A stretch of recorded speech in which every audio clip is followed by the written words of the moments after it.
Olá, sejam bem-vindos, bem-vindas, mais uma vez aqui com vocês nesse novo episódio do nosso podcast Pretoteca. Eu sou Cíntia Martins e ao meu lado ela, apresente-se. E eu, gente, como vocês sabem, sou Milena Teixeira, sejam bem-vindos a mais um episódio aqui do Pretoteca. É isso, vocês já acompanharam a gente, né, em vários momentos que a gente entrevista pessoas da comunicação que fazem a mesma profissão que a gente, né, que têm a mesma profissão que a gente ou não, porque a gente sempre reforça aqui, né, Milena, a importância da informação, a importância da comunicação, e a gente quer usar esse espaço, né, que é nosso, que é de vocês e também dos nossos colegas para a gente refletir sobre as questões da negritude que a gente traz aqui no Pretoteca. E hoje a gente traz mais um dos nossos, além de Pretinho, também é jornalista e alguém que é praticamente da casa, né, Milena? É praticamente da casa, isso aqui é quase uma conversa de mesa de bar, aliás, não é uma conversa de mesa de bar, que o papo é muito sério, não A é, gente vai Cíntia? cobrar uma conversa de mesa de bar, A gente porque vai jornalista cobrar sabe fazer depois isso pra muito ele, bem. né? Enfim, reclamar da vida, do mundo, lá na mesa do bar. É isso. Mas Cíntia vai dar um pouco aí de spoiler de quem é nosso convidado. Exatamente. É um papo sério, né, entre colegas, entre amigos, mas é um papo sério com ele que é responsável por um dos maiores podcasts que o Brasil já produziu. Jornalista mineiro, Tiago Rogero, vai pintar aí na sua tela para a gente contar para você que ele tem uma bio bastante extensa, né, uma biografia bastante extensa, e a Milena conta um trechinho dessa biografia pra gente. Ponto sim. O Thiago, gente, já foi, inclusive, aqui da nossa casa, viu?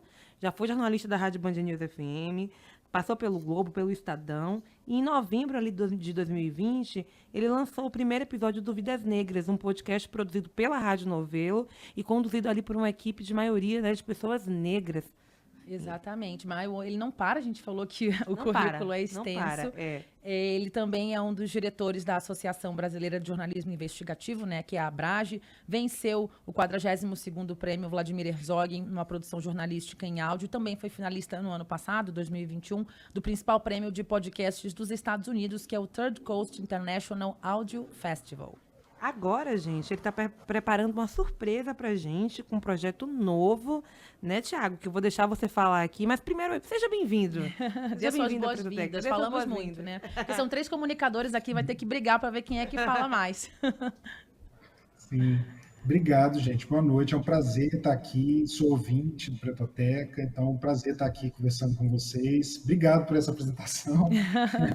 É um prazer também estar na Band News, porque eu comecei a carreira na Band News FM em Belo Horizonte, fiz muitos amigos na Band News, aprendi muito. Então é muito legal estar de volta. Obrigada, a gente que te agradece aqui por falar com a gente, né, sobre um projeto tão importante. Vocês vão lançar, né, na próxima semana ainda, né, o podcast Querino, que conta a história do Brasil através de outros olhares. A gente sempre conversa aqui no Pretoteca, né, de que já sabemos muito e temos muitas narrativas através das nossas dores, mas a ideia também do projeto, né, Tiago, é contar que a história do Brasil tem muitos nomes que foram invisibilizados, que nós não escutamos na escola, nunca aprendemos, né, sempre tivemos como heróis princesas Isabéis, Joanas Angélicas, enquanto temos muitos nomes que foram apagados da nossa história, e você vai trazer de volta à tona essas histórias que fizeram a história do Brasil acontecer. Inclusive, o nome do projeto leva o nome de um desses personagens, né? Isso, a gente, no nome do projeto, quis homenagear o Manuel Quirino, que é um intelectual incrível, de quem eu confesso que eu tinha ouvido muito pouco ou quase nada antes de começar a pesquisa para esse projeto mesmo. Manuel Quirino nasceu na Bahia, em Salvador. Na verdade, ele nasceu no interior da Bahia, agora eu esqueci a cidade. Mas ele nasceu ainda no período da escravidão, ele nasce livre, e porque, diferentemente de tantos outros como ele teve a chance de estudar, ele teve uma carreira incrível, assim, uma produção intelectual incrível. Ele é considerado o primeiro intelectual brasileiro a tratar positivamente a contribuição do africano e do afrodescendente na nossa história, e a gente decidiu dar ao Projeto Quirino, o nome dele como uma forma de homenagem. O projeto ele é mais amplo, ele revisita a história do Brasil, os principais momentos da história do Brasil. Por exemplo, a gente lança no dia 6 de agosto, né? Dia 6 de agosto vão sair todos os episódios do podcast, todos os 8 episódios do podcast, e também a primeira de uma série de reportagens na revista Piauí.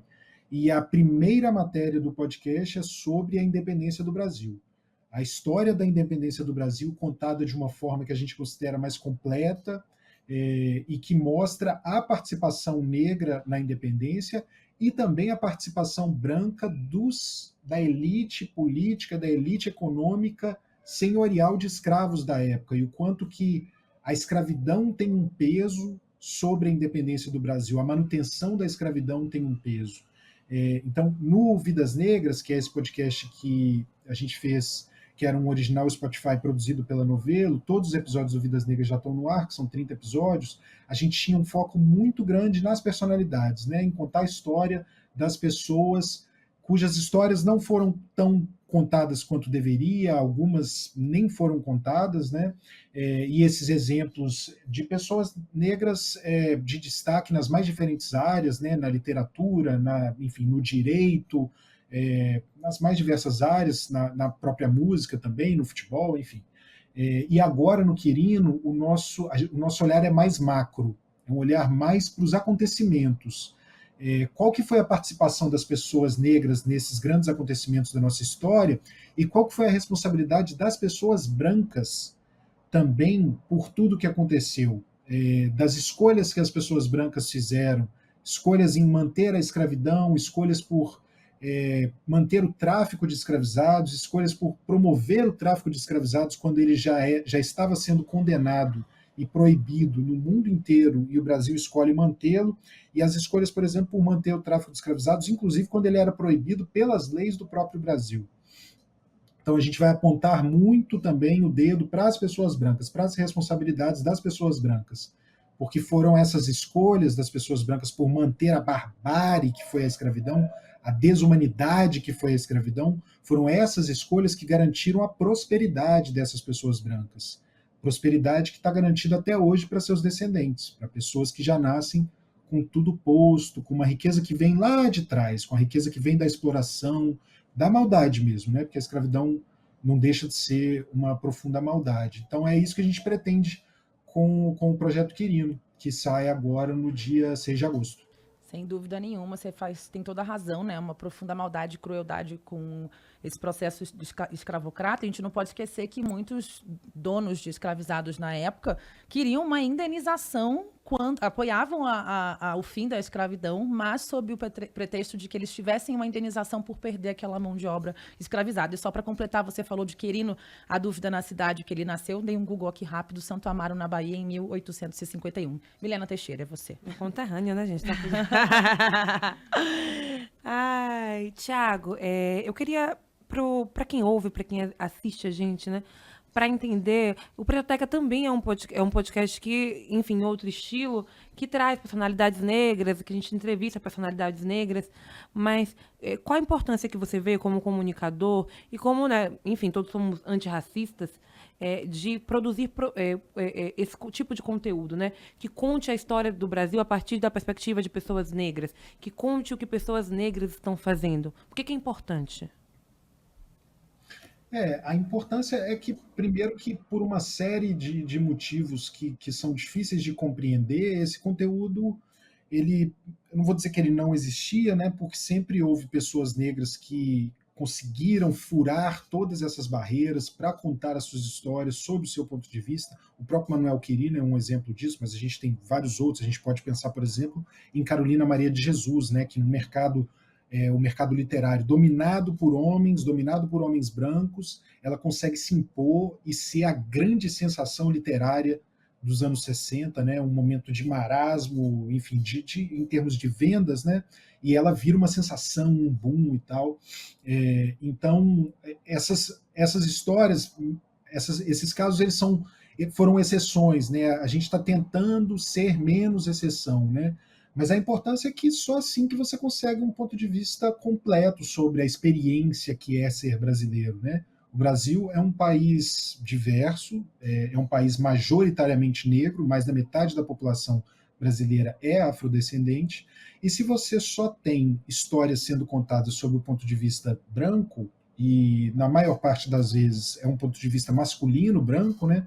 Porque ainda que tenha mulheres brancas, talvez ali na capa, né, talvez possa ser a voz de uma apresentação, ou então a pessoa que está apresentando e tal, geralmente nas grandes corporações quem toma as decisões são homens brancos, então se você só tem esse ponto de vista, você não tem ponto de vista completo, uma história completa sobre nada.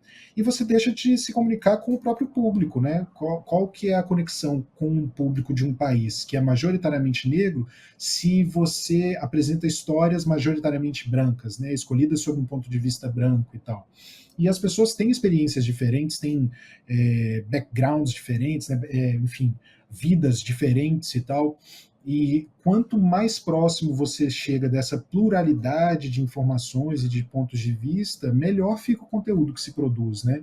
Então é muito importante. Também tem um outro ponto de vista que é super importante, que é para a nossa própria valorização, para a valorização das nossas crianças, para que as nossas crianças possam se ver nas mais diferentes opções possíveis de profissões, de atividades, para que elas possam se imaginar como historiadores, como jornalistas, como cientistas, como advogados, como escritores, como pintoras, enfim. E elas conseguem isso por meio dessa produção intelectual, artística, narrativa negra, né? Porque geralmente a gente, nas nossas histórias, a gente costuma mostrar esses exemplos negros que existem nessas mais diversas áreas e que não estão só nesses postos de submissão, né? Que é o que geralmente aparecia nas produções audiovisuais brasileiras, inclusive produções jornalísticas brasileiras, que ainda aparece, né? Mas é o que geralmente aparecia. E com essa produção negra, as outras possibilidades de ser e de existência da população negra, possibilidades que sempre existiram, porque as pessoas negras sempre romperam essas barreiras, mas elas estão sendo mostradas agora mais, né? Cada vez mais, né? Lembrando que a gente sempre está também seguindo os passos, né, de pessoas que abriram esses caminhos para que a gente pudesse estar aqui e fazendo isso. Eu queria saber de você, né? São 8 episódios que vocês vão soltar, assim, de uma vez. Vai ser bom para a gente poder maratonar e conseguir acompanhar logo tudo. Mas a gente aqui, enquanto jornalista, gosta muito de saber como é que você foi se aprofundar nessas histórias, né? Como é que foi a pesquisa, quanto tempo você levou para fazer esse trabalho, como é que ele vai ficar dividido. Você falou que vai ter capítulo, né, abordando a questão da independência. Na nossa pesquisa a gente viu também que você vai falar da produção musical, né? A música, a raiz da música no mundo e no Brasil, ela é majoritariamente preta, né? O samba nasce com essa raiz, o jazz nasce com essa raiz, o blues também. Conta um pouquinho pra gente, especialmente esse capítulo musical que eu sou completamente fascinada. Sim. O Quirino agora, eu completei 43 episódios de podcast, né? O formato que eu gosto de trabalhar, esse formato de documentário, né? Formato narrativo. Aí foram 5 episódios do Negra Voz, 30 episódios do Vidas Negras, mais 8 episódios do Quirino. O episódio de música, que é o terceiro do Quirino, é disparado o episódio mais legal que eu já fiz, assim. É o que eu acho mais legal, mais disruptivo, tem muito... Todos os episódios têm muito de mim, né? Lembrando também que eu sou a voz do Quirino, eu sou o criador do Quirino, mas tudo é com a ajuda de uma equipe, né? Uma equipe majoritariamente negra. No site projetoquirino.com.br tem o nome de cada uma dessas pessoas. Até agora já trabalharam no Quirino 42 profissionais, majoritariamente negros. E aí eu não vou citar um ou outro nome aqui, só para não ser injusto, não cometer uma injustiça, mas a quem puder entrar no site, é uma equipe grande que está por trás. E aí, falando um pouco do trabalho, essa pesquisa começou em 2020, nós já temos 2 anos e 7 meses de trabalho do Projeto Quirino, tudo culminando nesse lançamento agora. O começo do trabalho foi 1 ano só de pesquisa conduzida por um historiador e um jornalista, eu coordenando a pesquisa e também ajudando na pesquisa da parte jornalística, e a consultoria de uma historiadora, a Inaê Lopes dos Santos, autora de vários livros, mas um incrível que acaba de sair pela Todavia, que chama Racismo Brasileiro, uma história da formação do Brasil. Um livro incrível, incrível, incrível. Para todo mundo que se interessa pelo tema, que não se interessa pelo tema, vai adorar, assim, porque é um tratado, um livro importantíssimo e de uma leitura muito gostosa. A primeira fase do Quirino foi essa pesquisa. A partir dessa pesquisa, a gente foi fazendo uns relatórios, assim, a pesquisa foi dividida em temas. Os temas vão ser os mesmos temas agora de cada episódio do podcast. A partir da pesquisa, a gente fez novas reuniões para decidir quais personagens e quais partes específicas de cada tema a gente perseguiria nos episódios do podcast.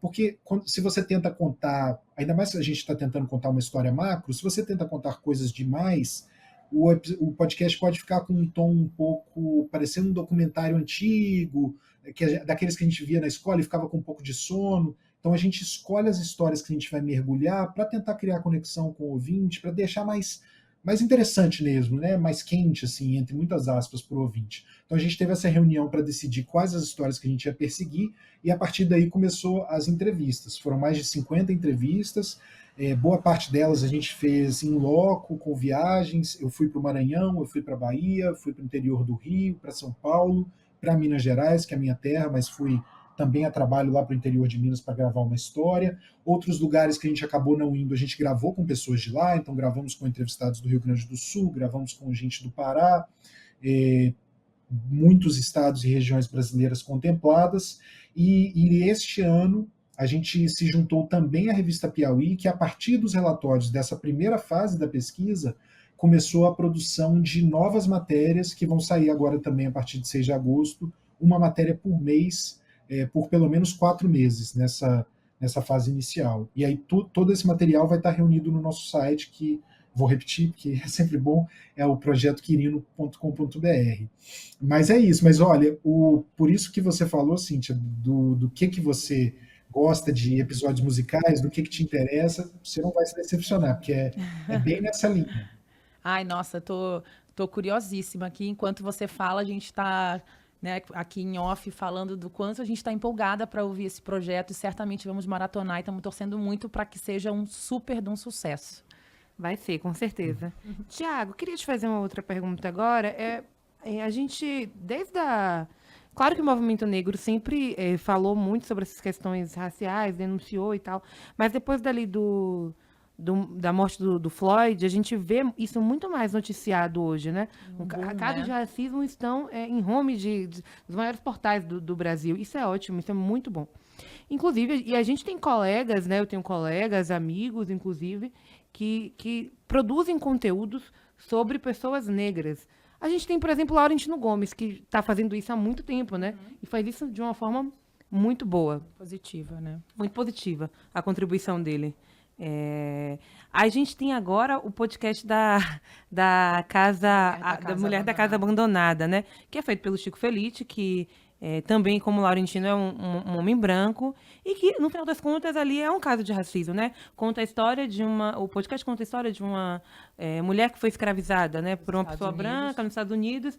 É uma denúncia também de tantos casos que a gente vê aí de pessoas que vivem em situações análogas à escravidão. Aí, a partir desse ponto, eu estava questionando isso com a Cíntia, né? Pessoas brancas, quando produzem produtos sobre pessoas negras, também contando, o próprio Laurentino Gomes, o Chico Felice, agora que o podcast também bombou, eles tendem a ser muito mais visto do que pessoas negras quando produzem. E aí eu não estou comparando, não, porque, claro, o Vidas Negras que você fez foi um sucesso. Super sucesso. Foi um case de sucesso, assim. Mas, se o Laurentino... Eu queria saber uma opinião sua. Se o Laurentino Gomes ele fosse negro, você acha que o livro dele teria esse sucesso? E a mesma pergunta sobre a Mulher da Casa Abandonada, né? A Mulher da Casa Abandonada. Vimos aí até uma cobertura muito espetacularizada, muitas vezes a gente com um olhar, né, de pessoas negras, jornalistas, nosso olhar acabou sendo muito crítico aqui em relação à cobertura da imprensa também, esquecendo um pouco da gravidade do crime que aconteceu. Sabemos que Chico fez de uma boa construção, quis preservar a vítima, inclusive, mas acho que é importante também saber a sua opinião nesse sentido. Respondendo, eu acho que, por exemplo, no caso dos livros do Laurentino, que são muito bons, e eu acho muito importante que a contribuição que o Laurentino deu para o tema é gigante, assim, eu admiro o trabalho do Laurentino, gosto dos livros dele, leio eles e tal, mas eu não tenho dúvida que se fosse exatamente os mesmos, não seriam os mesmos livros se fossem produzidos por uma pessoa negra, né? Porque a gente, tudo conta, a experiência conta. Até, por exemplo, o Quirino não seria o mesmo se, em vez de ser eu, fosse uma mulher negra. Se fosse uma mulher negra por exemplo, eu sou um homem negro de pele clara. Então, por exemplo, se fosse um homem negro de pele clara, gay conduzindo o Quirino, ou se fosse uma mulher negra de pele clara, ou uma mulher negra de pele retinta, enfim, tudo seria diferente, né? Mas por mais que a gente se intere e tal, a gente tem que entender o lugar que a gente ocupa no mundo por causa das experiências pregressas que a gente tem e tal. E isso tudo acaba contando, né? Na hora que a gente vai, enfim, vai produzir algo, vai colocar a própria voz em algo. Mas eu não tenho dúvida que se fosse uma pessoa negra fazendo os livros que o Laurentino escreveu, com todas as mudanças que teria pelo fato de ser uma pessoa negra escrevendo, não teria o mesmo sucesso de audiência. Até porque muito desse sucesso está relacionado também a um sucesso pregresso que já vem do trabalho do Laurentino, né, como autor de 3 livros de muito sucesso editorial também e tal, e que parte desse sucesso está relacionado, óbvio, enfim, a capacidade dele como escritor, como jornalista, como essa pessoa que consegue traduzir muito bem assim, o material histórico, mas vem também do fato de que para homens brancos a porteira está muito mais aberta no mercado editorial. Então, eu acho isso, assim, eu não tenho dúvidas que não faria o mesmo sucesso. Assim. Tem umas coisas do Brasil que são coisas do Brasil. O Brasil é um país profundamente racista, né? Profundamente racista.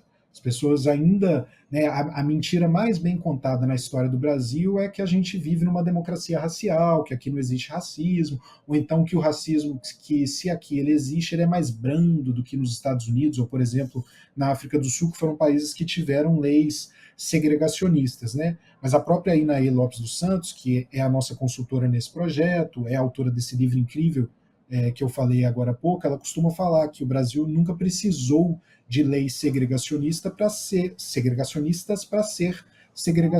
né? A segregação ela sempre fez parte da cultura brasileira e ela faz parte até hoje. Basta qualquer um de nós, quando entra num restaurante, você levanta a cabeça para ver quem está servindo as mesas, qual a cor das pessoas que está servindo e qual a cor das pessoas que estão sentadas ao seu lado. Quando a gente vai fazer uma viagem de férias, né? Isso é sempre muito chocante, né? E sempre marca muito, né? Você vai para, enfim, vai para a praia, né? Por exemplo, vai para uma praia da Bahia. Você vê quem que são as pessoas do seu lado ali tomando café na pousada, quem são as pessoas servindo. Ou qualquer outro lugar do Brasil, né? Não precisa ser especificamente na Bahia. Então, o Brasil é segregacionista, as pessoas já estão segregadas, né? Então, essas coisas fazem diferença. Uma das estratégias de comunicação que a gente usou no Quirino, e aqui é muito legal a gente estar entre jornalistas, que eu posso comentar com vocês esse ponto de vista específico de comunicação. O Quirino ele não traz no seu nome, apesar dele reverenciar um homem negro, um intelectual negro, que deveria ser muito mais reconhecido do que e a gente espera contribuir um pouquinho para isso, ele não traz nenhum marcador racial no seu nome, porque eu tenho certeza que o Vidas Negras poderia ter tido um alcance ainda maior que teve se o nome do podcast não fosse Vidas Negras. Porque tem muita gente no Brasil, até pessoas bem intencionadas, pessoas que, adquirindo conhecimento do Vidas Negras, talvez mudariam de opinião, que deixam de consumir esse tipo de conteúdo por julgar mimimi. Só bate o olho no nome e fala, ah, não, isso aqui é mimimi. Por que precisa de falar de vidas negras? Todas as vidas importam. Não existe racismo no Brasil e tal. Então, essa foi uma estratégia no Quirino, para a gente também tentar pegar o desavisado, assim. Obviamente, eu não quero o racista como meu ouvinte, porque ele não vai se interessar pelo conteúdo mesmo. Que o racista como meu ouvinte, ele não me considera como ser humano, assim, ele me considera como menos ser humano. Então, ele não vai se interessar pelo conteúdo que eu estou produzindo. Mas eu quero atingir aquela pessoa que, por uma série de circunstâncias, ela não teve acesso ao letramento racial, branca ou negra, mas que ela não vai deixar de ouvir o Quirino só por achar que é mimimi de cara, assim. Ela talvez eu consiga pegar ela quando ela estiver menos esperando, assim, que é inclusive o que a gente trabalhou bastante assim do primeiro episódio e tal, tentar puxar ela quando ela estiver desavisada, assim, e falar assim, opa, tá vendo? Isso aqui é... E se você parar para pensar por esse lado aqui? Mas é isso, são as coisas desse país nosso, que é um país profundamente racista, profundamente desigual, em que as pessoas negras são cidadãs de segunda classe, enfim. Você tocou num ponto que a gente sofre muito por aqui, né, Milena? Enquanto comandante de um podcast que se chama Pretoteca. A gente ouve de colegas, inclusive, aqui do trabalho, pessoas que gostam muito da gente. Recentemente, um chegou para mim e falou, nossa, eu gostei do podcast, mas quando eu vi primeiramente Pretoteca, eu me questionei, pô, para que a Cíntia vai falar dessa forma? Né? Acham que é o tal do racismo reverso. Então, realmente, para atingir outros públicos, acaba tendo uma dificuldade muito grande. E Já comentaram assim pra gente, por que não Brancoteca? Exatamente. E a gente até brinca que existe um grande nicho de Não mercado, faz, né? O Brancoteca tem um grande nicho de mercado. O Brancoteca é tudo mais. Já o Brancoteca existe. é tudo mais. Exatamente. Já existe em todos os setores, na verdade, né, sociais, da comunicação, e na falta de acesso de pessoas pretas, nos números, nas estatísticas, enfim. Agora, ainda nesse caminho da estratégia de comunicação, né, nós aqui somos da periferia e sabemos que existe uma dificuldade muito grande desse nosso discurso aqui, né, antirracista, um discurso progressista, entrar nesses lugares, entrar nessas bolhas, né? Um trabalho diário, conversar com a minha mãe, conversar com a minha tia, explicar para o meu irmão que quando a mulher pede para ele abrir a mochila dentro do trem, porque ela não acha o celular na bolsa, que aquilo é racismo, ele acha que não, ele acha que a cidade está violenta demais e que todo mundo tem direito de desconfiar. E se fosse um homem branco na frente dela, provavelmente essa situação não teria acontecido, né? Quantos de vocês, amigos meus negros, são parados pela polícia todo santo dia? Ou que se não foi, ainda vai ser. Isso é praxe para um homem negro no Brasil. Como que a gente consegue levar um projeto desse, tão rico, com tanto peso, para furar esses lugares, sabe? Nos lugares onde ele mais deveria chegar, claro que, vou até me corrigir, ele mais deve chegar nas pessoas brancas, né? Porque o racismo foi inventado por eles e por mais que uma geração aqui, na ponta, diga, não fui eu, não tem nada a ver com isso, está enraizado. É uma herança de pessoas que vieram antes de você, que escravizaram a população, que são donos de cidades, né? Donos de um monte de coisa. Como é que a gente faz para chegar nas pessoas negras também, Thiago? E esse racismo perpetrado por brancos, inventado por brancos, perpetrado por brancos e que até hoje beneficia pessoas brancas, mesmo as que genuinamente não forem racistas, elas acabam beneficiadas por esse racismo, né? É por causa desse racismo que elas vão ter acesso a oportunidades de trabalho para as quais as pessoas negras são impedidas, é por causa desse racismo que elas vão ter salários melhores, enfim.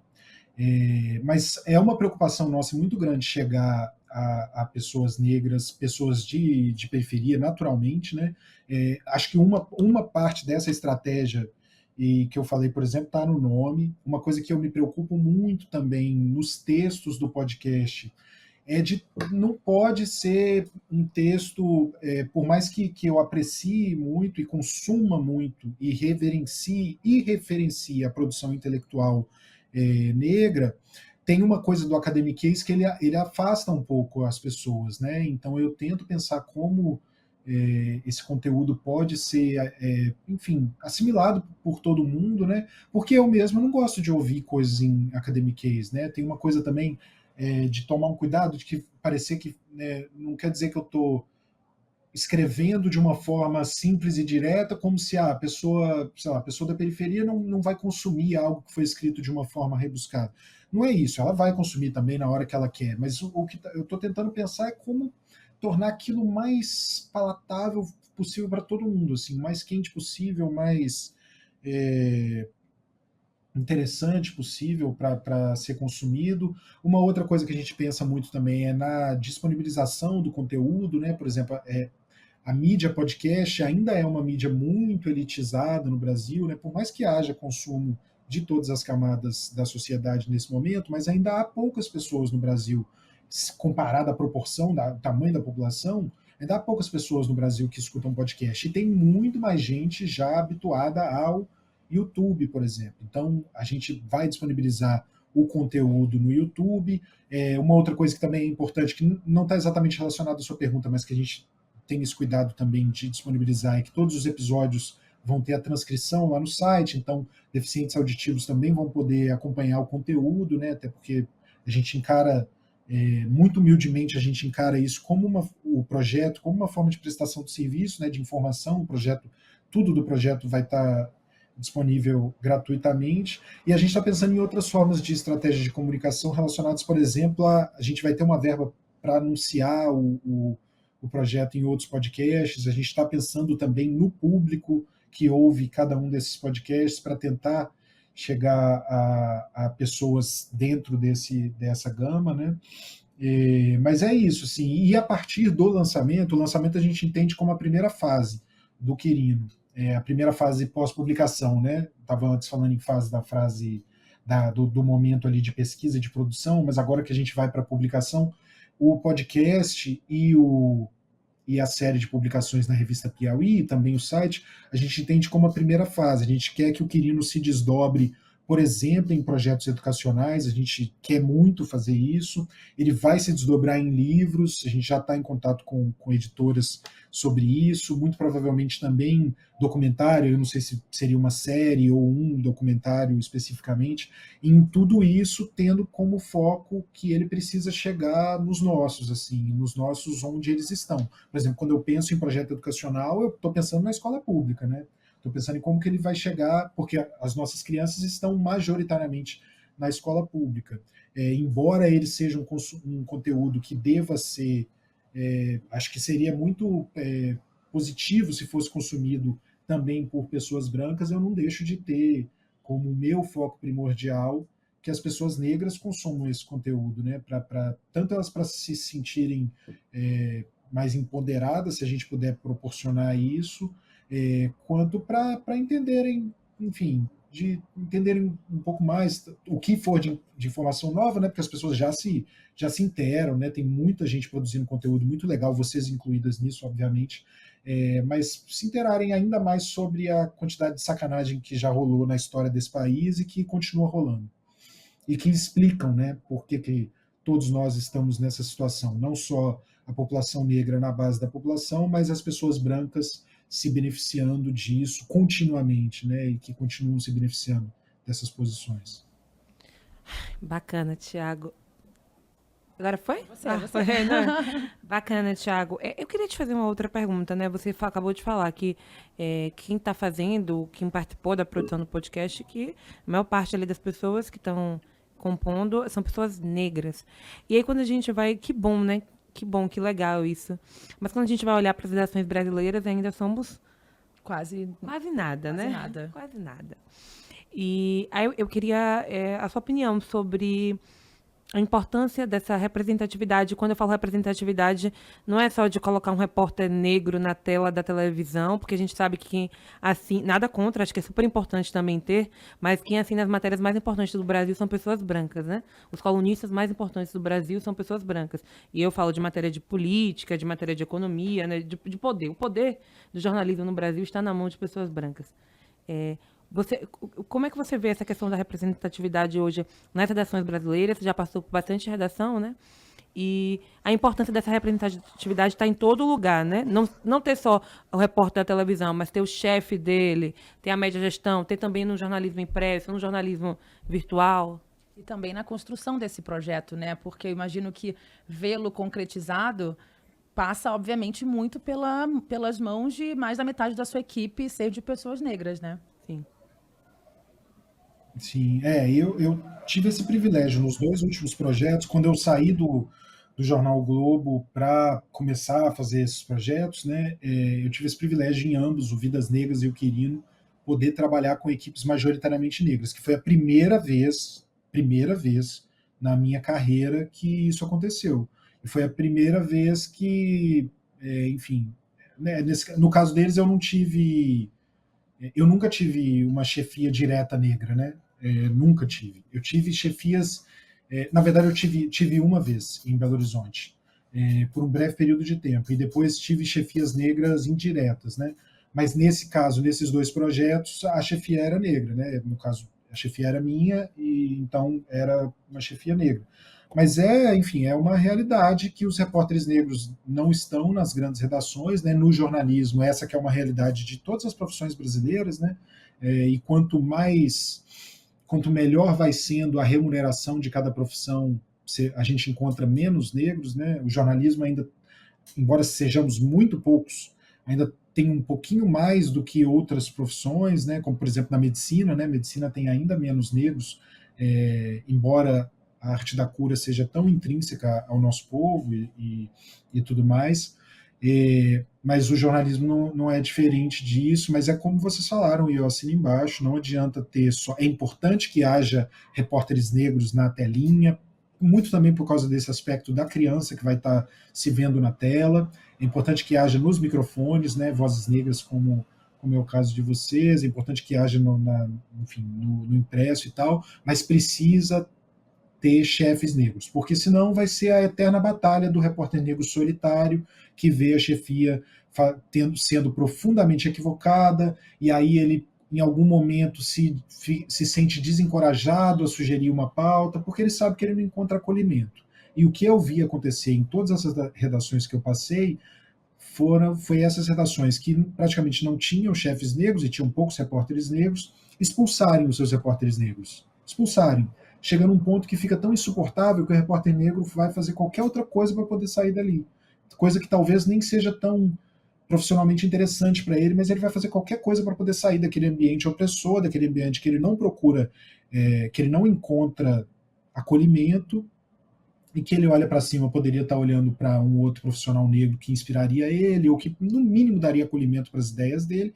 Em geral, está um homem branco e em muitos casos sem a devida capacidade intelectual ou profissional para estar ocupando aquele cargo, que é infelizmente uma verdade também das redações brasileiras. Mas então esse quadro realmente ele só vai mudar à medida que a gente estiver ocupando mais cargos, né? E aí a gente tem que lembrar que nos últimos anos houve sim uma melhora, é uma melhora gradativa, não é com a velocidade que a gente esperaria ou que mereceria enquanto mais da metade da população, mas houve uma melhora que foi possível graças às políticas de ação afirmativa, né?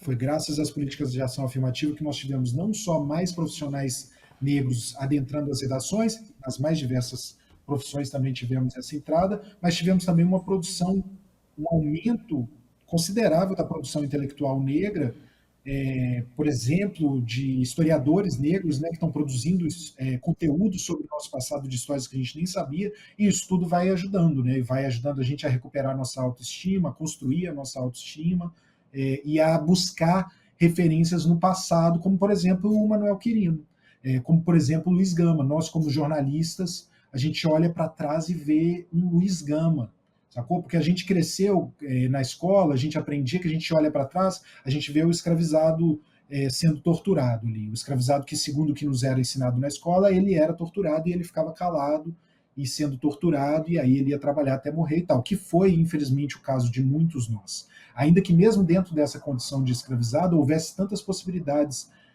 que a gente foi criando, né, de expressão de amor, de construção de família, de expressão por meio da fé, de expressão por meio do lazer e tal. A gente nunca aceitou essa condição silenciosamente. Mas aí a gente, a partir do momento que a gente vai conhecendo esses exemplos do passado, a gente lembra que a gente também foi Luiz Gama, que a gente também foi Luiz Namaim, que a gente também foi Maria Filipa de Oliveira, enfim, que a gente também foi tantos e tantos outros exemplos, que a gente também foi, por exemplo, no caso da medicina, que eu citei há pouco, Maria Odília Teixeira. E no nosso caso de jornalista, eu não canso de falar dele porque ele é o bambambam. Não existe nenhum jornalista na história do Brasil igual a ele, assim como não existe nenhum escritor igual a Machado de Assis, que embora até hoje façam tanto esforço para dizer que ele não era negro, mas enfim, está na própria obra dele, a negritude dele, basta ler com a devida capacidade, né, o devido olhar e tal. Mas é isso, acho. É isso, Thiago. Agora a gente começou essa conversa, né, falando aqui sobre a importância da comunicação na transformação da sociedade. Eu sempre digo isso aqui que passa muito pela gente, enquanto jornalista, quando a gente escolhe essa profissão, né, para mudar o mundo mesmo, e mudando pequenos mundos através dessas inserções, né, de criar um projeto audiovisual. Eu queria que você falasse um pouco, assim, para a gente encerrar, né, tanto o nosso, a gente sabe que o Pretoteca tem um peso, os seus trabalhos tiveram um peso, esse novo agora também vai ter, dessa responsabilidade política mesmo, né, que o audiovisual tem de tentar fazer a transformação da sociedade e atingir vários mundos para que outras pessoas se inspirem a fazer o mesmo e que nasçam novos Luiz Gama e que nasçam outras pessoas que possam ter o mesmo peso para mudar a história do Brasil. O audiovisual é uma ferramenta muito bonita, né, e que sempre foi usada e que pode ser usada para contar histórias importantes também. Pode ser usado também para o puro lazer, né, que isso é importante também para desanuviar, né? Imagino que vocês tenham também as coisas que vocês consumam só para dar uma descansada, né? Porque a gente precisa disso também, né? Não dá para ficar o tempo inteiro. De vez em quando a gente precisa entrar no modo descansa militante, né? Enfim, tem essa palavra também, ela foi tão negativada nos últimos anos, né? Como se militar por algo tirasse a idoneidade do seu trabalho como jornalista, né? Sua capacidade de apuração, sua capacidade de contar uma história com todos os aspectos que ela envolve, mas eu fico muito empolgado assim com esses trabalhos, sou um consumidor voraz desse tipo de conteúdo como o que vocês fazem no Pretoteca, de conteúdo dos nossos que eles estão fazendo nas mais diversas frentes, né? Por exemplo, esses dias vai sair na Netflix um filme novo de comédia do Rodrigo França. Rodrigo França é um artista completo, um escritor, diretor, diretor de teatro, ator de teatro, já vi peças políticas dele muito fortes, como Contos Negreiros do Brasil, e agora ele está fazendo uma peça de comédia, e é a comédia pela comédia, mas é uma peça de comédia com a equipe dos bastidores majoritariamente negra e a equipe em tela quase que inteiramente negra. Se eu não me engano, acho que tem um ator que não seja negro no elenco que está nas telas, né? Então, a produção audiovisual ela é importantíssima para a gente ter essas histórias também. E para o público em geral, o público só ganha com isso, cara, porque deixa de ser aquela coisa chata e tal. É algo que, por exemplo, a gente vai falar no episódio de música, né? Dando um rápido, um mini spoiler assim do episódio de música, você tem uma música chatérrima chegando da Europa ali de Portugal, principalmente, chatérrima, que vai transformar essa música no que a gente vibra, no que a gente ama, no que é mundialmente cultuado como música brasileira, quando você tem o elemento africano e afro-brasileiro e indígena, e afro-indígena também, sendo acrescido a essa música, porque se você pega só essa, enfim, tem um respeito natural pelas pessoas que produzem as coisas, mas vai comparar fado com samba, com MPB, com jazz, enfim, nem mundialmente não é cultuado como o jazz é cultuado. Lembrando que o jazz é uma produção afrodiaspórica, né? São os africanos que chegaram nos Estados Unidos que desenvolvem o jazz. O samba aqui, todas as vertentes que saem do samba também, né? A própria MPB, a própria bossa nova, que é uma filha do samba, por mais que tenha havido essa tentativa de branqueamento e uma tentativa bem sucedida de branqueamento, né? Mas tudo que vem depois. Então essa produção negra, eu acho que é o que torna as coisas melhores, eu acho mesmo assim. Boa parte, se não a maior parte das melhores coisas que o Brasil produz, do Brasil que a gente realmente se orgulha, sabe? Do Brasil que realmente toca a gente, do Brasil que é bonito, do Brasil que vende mesmo lá fora, assim, e que vende mesmo pra gente, assim, boa parte do nosso orgulho de ser brasileiro, das coisas que a gente realmente gosta de ser brasileiro, elas vêm da africanidade, assim, elas vieram da nossa construção de Brasil, assim, do que a gente, tem uma entrevista que vai estar também no Quirino, que é muito bonita, que é da Jurema Werneck, que ela fala, a partir do momento que a gente foi trazido para cá, né, que o nosso povo foi trazido para cá e viu que a gente ia ficar aqui, a gente decidiu transformar esse país no nosso. E se vai ser o nosso, ele vai ser do nosso jeito. E as melhores coisas do Brasil, elas vieram disso, assim, do que a gente fez com o que a gente tinha para transformar esse país no nosso país, assim, ainda que ele não seja o país que a gente merece, mas a gente vai seguir buscando. Isso, e que bom ter você nessa trajetória aí, nessa busca por ajudar a mudar a nossa história. A gente já conversou sobre isso aqui, né, Milena? Que muitas vezes a gente se boicota, né, com a autoestima de será que eu consigo fazer isso? E ao mesmo tempo tem pessoas atrás olhando a gente, se inspirando, e a gente vê que a gente consegue, que a gente não admite dizer que não sabe, a gente vai fazendo do jeito que dá e dando frutos e fazendo um excelente trabalho, como você vem fazendo e como a gente também vem fazendo, né? Vamos passar a nos reconhecer. Exatamente. Tiago, muito obrigada pela conversa aqui com a gente. Eu acho que o Projeto Quirino vai ser um sucesso. Enfim, tem muita coisa boa vindo por aí. Escutem, viu, gente? Inclusive, Tiago, fala de novo o nome do site para todo mundo ficar... Isso aí, o dia da estreia. Para fixar na cabeça. Projeto Quirino, projetoquerino.com.br. Todos os episódios saem no dia 6 de agosto. Então, quem quiser maratonar, quem quiser ouvir com calma, enfim, tá? Vai estar tudo lá. Se alguém quiser ouvir só um por semana, dá para ouvir só um por semana também. Mas a gente quis dar essa opção para as pessoas poderem ouvir tudo de uma vez. Maravilha, então. Maravilha. Conversamos com o nosso colega Tiago Rogério, vem mais um projeto aí, que tudo que o homem bota a mão vira ouro e vai dar tudo certo. Conte com a gente, Tiago, foi um prazer ter você aqui, viu? Um beijão. Prazer, querido. Obrigado, gente, pelo carinho. Como eu disse, eu sou fã e ouvinte de vocês. Desejo também muito sucesso para vocês e para o Pretoteca, que é um projeto tão importante e tão bom também de ouvir. Obrigada, Tá bom, obrigada. queridão. Um beijo.